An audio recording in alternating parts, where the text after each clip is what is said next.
Hi.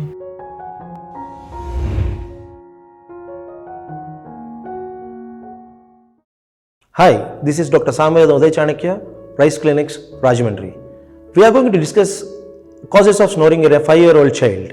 The main causes of snoring in a 5-year-old child is adenoid hypertrophy or tonsillar hypertrophy. Adenoid and tonsil are two normal tissues which are seen in every child, but when they are hypertrophied, they cause narrowing of the airway which might result in snoring. In fact, snoring in any age is abnormal, not only in a 5-year-old child.